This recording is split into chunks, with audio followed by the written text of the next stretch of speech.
రోజు medical college మేము ఆపిచ్చాము. ఈ కూటమి ప్రభుత్వం ఏదైతే ప్రైవేట్ పరం చేయదలుచుకుందో అది మేము ఆపి చేస్తామని చెప్పి వాళ్ళు బహిరంగంగా మాట్లాడుతాను. దాన్ని ఎలా చూస్తారు? నిజంగా ప్రైవేట్ పరం చేస్తే పేదలకు విద్య, వైద్యం అందదంటారు అసలు?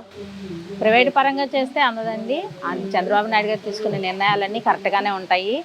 అది ఆపాము అనేది అది అపోహ.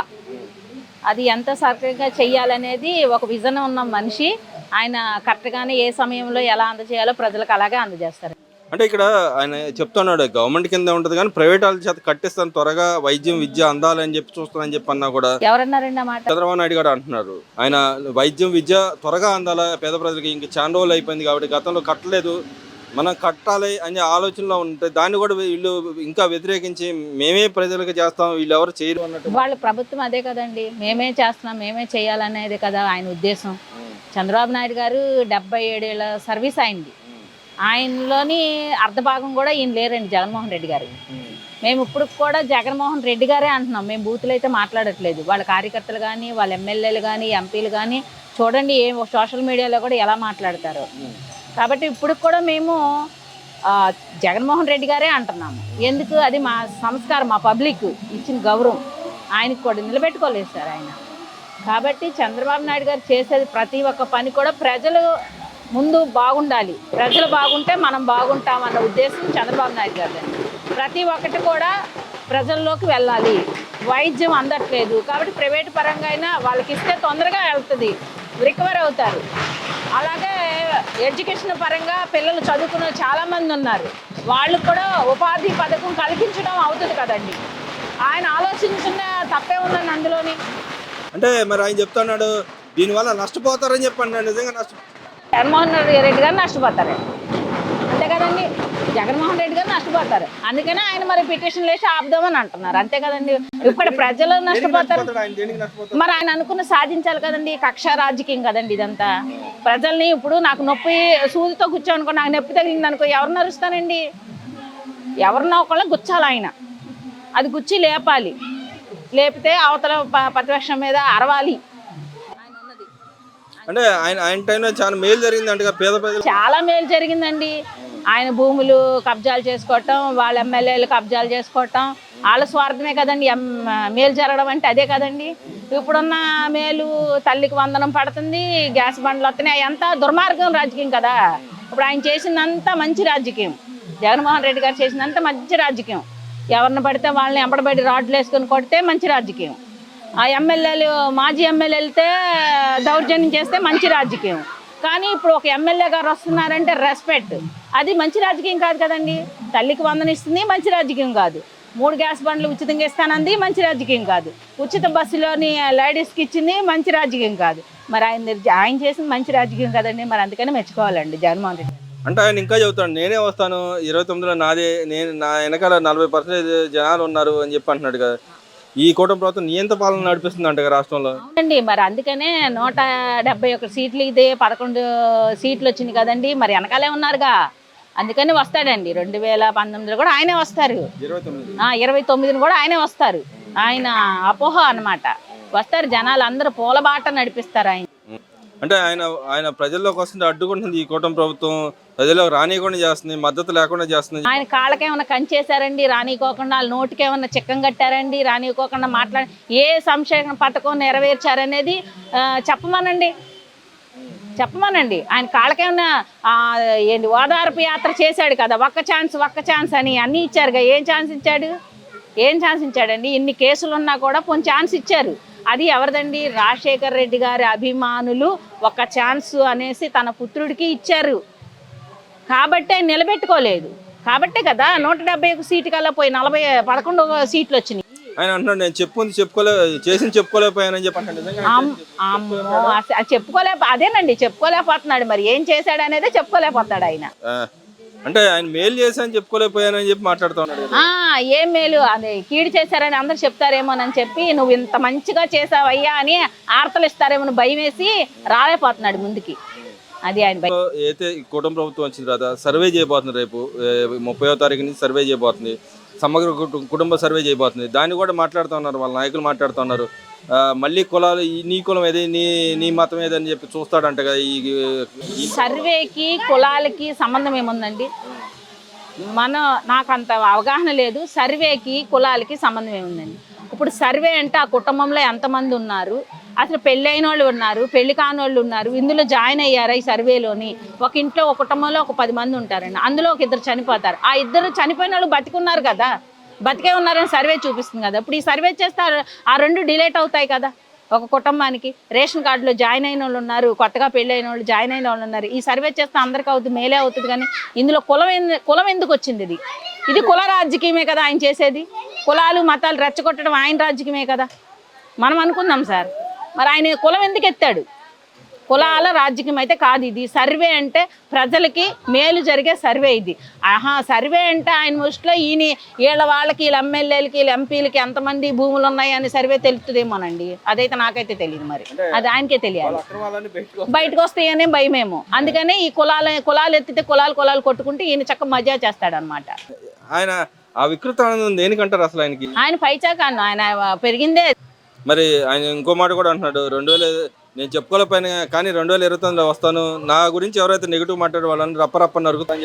రప్ప అదేనండి, మన బర్త్డేలో చూసామండి. రప్ప నరికేసేసి అభిషేకాలు, మరి ఈయనకి శిలా విగ్రహాలు పెట్టేసి రక్తాభిషేకంతో ఎవరైనా, నాకు తెలిసి నేను ఈ 35 సంవత్సరాలు నేను పుట్టి పెరిగాక రక్తాభిషేకం చేసుకొని బర్త్డేలు చేసుకొని నేను చూడలేదండి.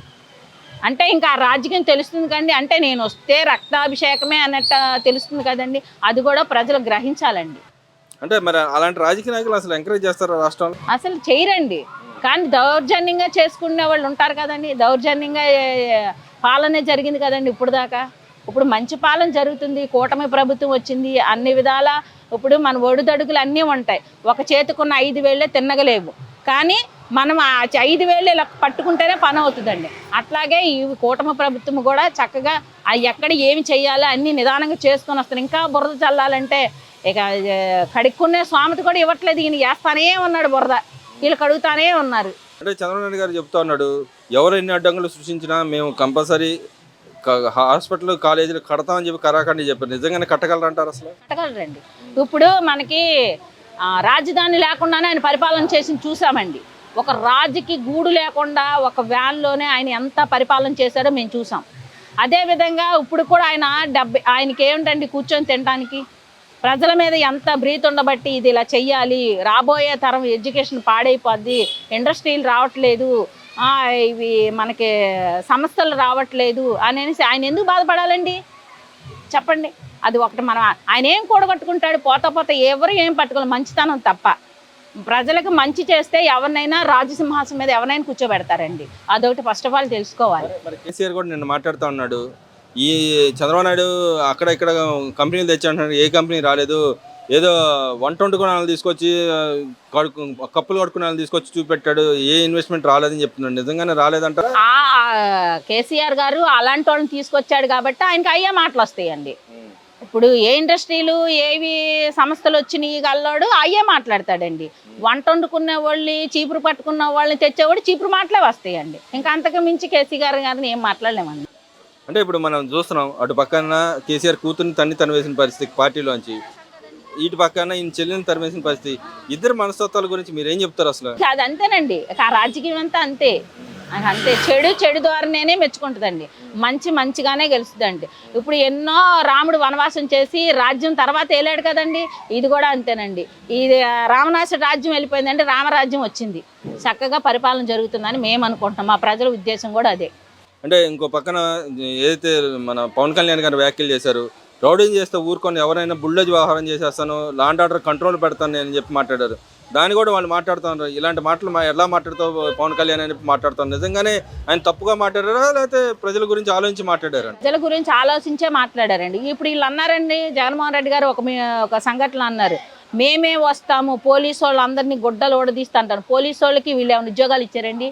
వాళ్ళకి ఎడ్యుకేషన్, వాళ్ళు చదువుకొని పరీక్షలు రాసి పాస్ అయిన ఒక పోలీస్ అతన్ని, ఒక అధికారిని మీరు గుడ్డలు ఊడిస్తుంటారా? అదే ఆయన చేస్తే ఆ పని అండి. పోలీసు వాళ్ళు కరెక్ట్గా పనిచేస్తే మీ విజన్ పనిచేస్తుందా? పనిచేయదు కదండి. వాళ్ళకి అన్ని లా ఆర్డర్ ఏమేమి ఎలా ఇరికించాలన్నీ వాళ్ళకి తెలుసండి. వాళ్ళ మైండ్ సెట్ బట్టి వాళ్ళకి జాబులు వచ్చినాయి తప్ప ఏ రాజకీయ నాయకులు కూడా ఇవ్వరండి వాళ్ళకి ఉద్యోగాలు. నేను ఇప్పుడు సీఎన్ అయిపోవాలని నాకు ఇస్తారండి? ఇవ్వరు కదా. ఎడ్యుకేషన్ ఉండాలిగా. ఎడ్యుకేషన్ పరంగా వాళ్ళకి వస్తే వాళ్ళని గుడ్డలు ఊడిస్తానన్నారు ఆయన్ని. అది ఆ ఎడ్యుకేషన్ చూడండి. Law and order Pawan Kalyan గారు ఈ రౌడీయిజం, అసలు రౌడీయిజం దేనికి వచ్చిందండి? ఎక్కడి నుంచి వచ్చిందండి రౌడీయిజం? నా పార్టీ నా వెనకాల నాయకుడు ఉన్నాడు, నాకు ఏదన్నా అంటే నా నాయకుడు వస్తాడు అని అన్నదే కదండి రౌడీయిజం. కాబట్టి రౌడీయిజాన్ని తగ్గించాలి. రౌడీయిజం తగ్గిస్తేనే ఇప్పుడు గంజాయి ఎక్కడి నుంచి వస్తుంది? గంజాయి తగ్గింది. ఫస్ట్ ఆఫ్ ఆల్ మాకు ఇక్కడ చాలా వరకు మా పోలీస్ అధికారులే కానండి, మీడియా సపోర్ట్ కానండి, ఏదైనా సరే గంజాయి అనేది చాలా వరకు తగ్గింది. పిల్లలు కూడా ఇంటి దగ్గర ఉంటున్నారు, స్కూళ్ళల్లో చెప్పాల్సిన పదంగా కూడా చెప్తున్నారండి. మరి ఇక్కడ ఇంకో మాటకు వస్తే మీరు విద్య గురించి మాట్లాడారు కాబట్టి నేను సీఎం అవుతానా అని చెప్పి మీరు అన్నారు. మరి జగన్మోహన్ రెడ్డి గారు చదివిందే 10వ క్లాసు, ఆయనకి ఎట్లా? ఆ 10వ క్లాస్ కూడా చూసి కాపీ కొట్టిందే కదండి ఇదే మీడియాలు, ఇది యూట్యూబ్ లేదు. మరి అదేనండి రాజకీయం అంటేనండి. అదే వాళ్ళ నాన్నగారు ఉన్నారు, ఏదో వెనకేసి వచ్చారు కొడుకేదో. ఇప్పుడు నా కొడుకు ఉన్నాడు, నా కొడుకు తప్పు చేసినా కూడా నేను అందరి ముందు మంచి అని చెప్పుకుంటా. కానీ నా కొడుకు తప్పు చేస్తున్నాడని నా హృదయానికి నాకు తెలుస్తుందండి, నేను దండిస్తాను. కానీ ఆయన రాజశేఖర రెడ్డి గారు మరి ఆ కొడుకుని వెనకాల వేసుకొని వచ్చేప్పుడు ఆయనే లేడు, ఆయన వెళ్ళిపోయారు. ఆ తండ్రిగా పినతండ్రిని కూడా చంపించింది ఆయనేనని చెప్పి తెలిసింది. వాళ్ళ చెల్లిలా లక్కగారు కూడా ఎక్కారు కదండి మీడియాకి. సొంత చెల్లిని కూడా తరిమేశావు, అమ్మని తరిమేశావు. నువ్వు ఇంకా అమ్మని చెల్లిని ప్రేమించలేని ప్రజలనేం ప్రేమిస్తావు? నీ రాక్షసుని కూడా అక్కడ నీ కుటుంబంలోనే తెలుస్తుంది కదా. ఆడవాళ్ళకి రెస్పెక్ట్ లేనిది ఎన్ని కోట్ల మంది ఆడవాళ్ళకి ఏం రెస్పెక్ట్ ఇస్తారు? ఒక ఏ ఎమ్మెల్యే గారు కానివ్వండి, ఏ ఎంపీ గారు కానివ్వండి, ఆడవాళ్ళ గురించి ఎక్కడైనా అసెంబ్లీలో అసభ్యంగా మాట్లాడారు. మేము కూడా కొంచెం యూట్యూబ్లు ఫోన్లు ఉన్నాయి చూస్తున్నామండి, తెలుస్తుందిగా మాకు కూడా ఎవరిని ఎలా మాట్లాడుతున్నారు. అందుకనే 171 11 వచ్చినాయండి ఆయన. అంటే ఇంకా నా మీద నమ్మకం ఉంది, ఇంకా నేను ఆ నమ్మకాన్ని ఒమ్ము చేయను. అంటే ఆ 11 కూడా పోయేదాకా నమ్మకం ఆయనకి ఇంకా ఉంటుంది. 11 పోగొడతారంటారా మీలాంటి మహిళలు? ఇలా మాట్లాడి ఇలాంటి పనులు చేస్తూ ఉంటే ఆ 11 కూడా పోయి ఒకటికి మిగులుతాడేమో, ఆయన ఒక్కడే మిగులుతాడు.